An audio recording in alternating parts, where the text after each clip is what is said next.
Because I think kids are more naive. They just haven't been formed because they've been watching TV shows, and the TV makes it like it's, just phony baloney. So tell us a little bit what we should be doing to protect our families. Well, one of the prayers that is an excellent prayer of protection is the Auxilium Christianorum. I pray it every day. Yes. I pray it every day. That is powerful, folks. Yeah, go ahead. I got a little excited. It only takes about 6 or 7 minutes to pray it. Yeah. But the point is, you pray this every day, and especially because, as you were pointing out, you want to have that protection. Yes. Are you kidding Now, me? the other part is that you need to continue with your sacramental life. You need to go to Mass every Sunday. You need to go to confession at least once a month.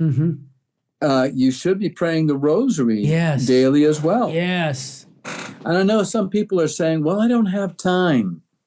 Well, even if you were to do this, if you were to take the Rosary and to be able to pray parts of the Rosary in the morning, parts of the prayer in the afternoon, parts of the prayer in the evening, you can cover the whole day in prayer. Exactly.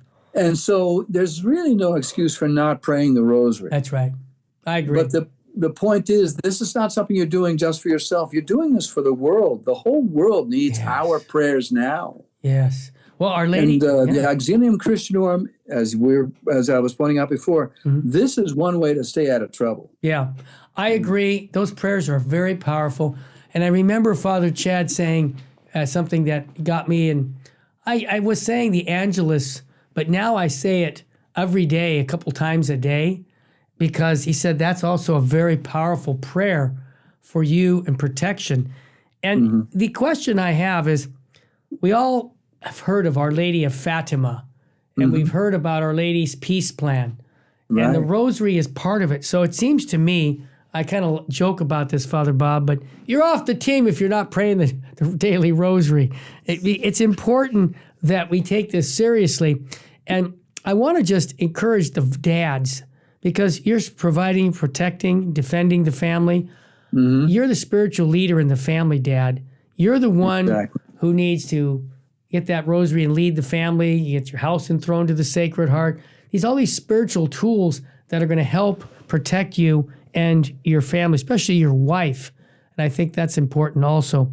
So, Father, in your experience of what spiritual warfare, or the deliverance of people who have had challenges, I'm sure it's very difficult, and you correct me right on the air, but I sometimes the people I talk to, I'm not qualified to say, this is either mental illness, because I meet people and I think of them and I talk to them and I go, they're either mentally ill or it's some kind of spiritual element, and I'm just not paid, I just don't have a pay scale to determine that. But is there a fine line between mental illness and sometimes spiritual warfare?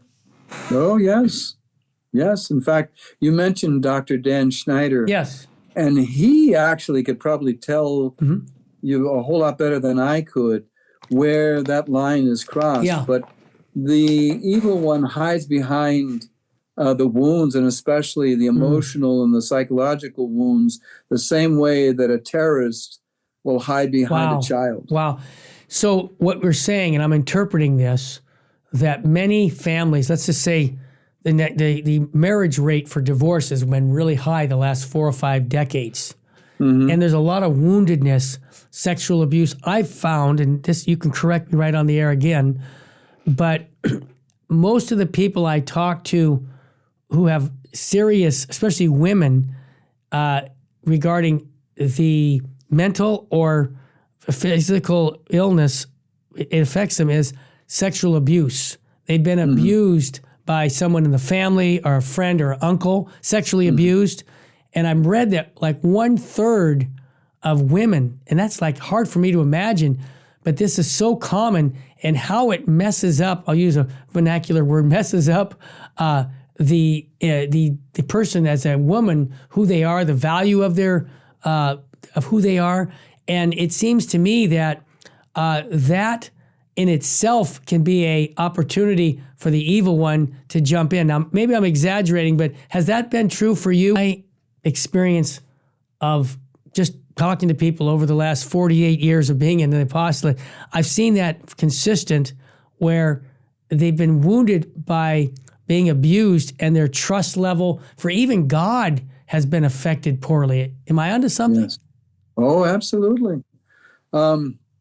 Because the whole relationship of what is faith, the faith has the element of trust that's in it. Yeah. But if you don't have any level of trust, is faith going to be real for that individual? They can say, I believe in Jesus, but their attention is someplace else because they don't have that trust level.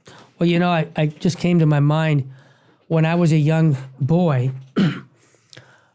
Fortunately, my mom and dad were married almost 50 years and World War II vet. And, they were great parents. They taught me how to pray. They just great Catholic parents. And I'll never forget going out in the ocean with my dad when I was about 3 or 4 years old. He would put me on his shoulders, right? So my legs around his neck. And he would go out into the ocean where there'd be big waves. Okay. And my trust level was such that it didn't scare me because I'm with my dad. And I thought about that later in life, what a blessing that was for me to know that I have a father. So when we talked about a spiritual father, do you see the connection? Why it was so natural for me to go, oh yeah, God the Father, God the Son. Hey, my parents kind of set the stage for me in my faith by their example and love and then serving us. So I feel like I was, I had TLC, tender loving care, that not a lot of families give in the last 40 or 50 years. So I have a huge advantage and I thank them for that. And I want to encourage mom and dad who are listening right now that your kids watch everything, good or bad. And I just will leave you on that because that particular topic is close at hand because, again, it's very difficult to give somebody to share the faith when they've had a bad experience with their earthly father or their earthly mother. If you like the message of Virgin Most Powerful Radio, type in under comments, Jesus is King.